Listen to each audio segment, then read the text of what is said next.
18वीं सदी का भारत। मुग़ल साम्राज्य का पतन। महान मुग़ल साम्राज्य करीब 2 सदियों तक अपने समय के अन्य साम्राज्यों के लिए ईर्ष्या का विषय था।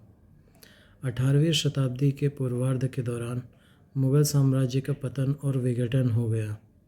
मुग़ल बादशाहों ने अपनी सत्ता और महिमा खो दी। उनका साम्राज्य दिल्ली के इर्द गिर्द ही कुछ वर्ग मील तक सीमित रहा।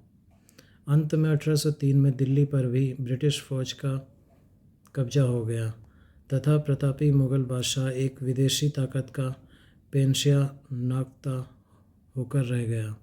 साम्राज्य की एकता और स्थिरता औरंगजेब के लंबे और कठोर शासन के दौरान डगमगा गई।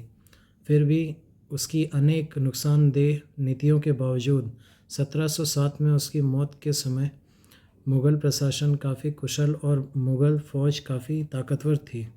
इसके अलावा देश में मुग़ल राजवंश की इज्जत भी कायम थी। औरंगजेब की मौत होने पर उसके तीनों बेटों के बीच गद्दी के लिए संघर्ष हुआ।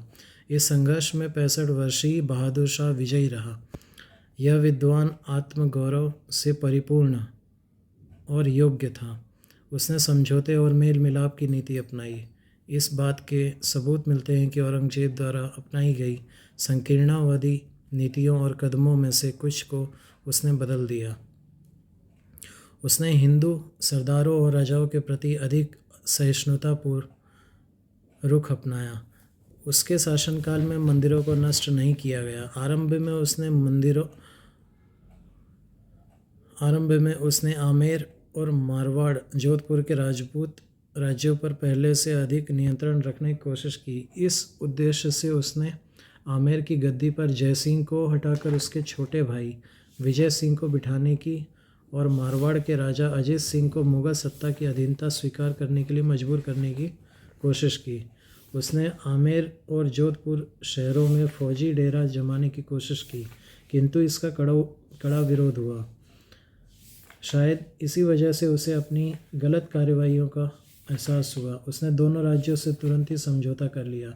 वैसे समझौता उदारतापूर्ण नहीं था। राजा जय सिंह और राजा अजीत सिंह को अपने राज्य तो फिर से मिल गए, परंतु उच्च मंसूबों तथा मालवा और गुजरात जैसे महत्वपूर्ण सूबों के सूबेदारों के ओहदों की उनकी मांग नहीं मानी गई।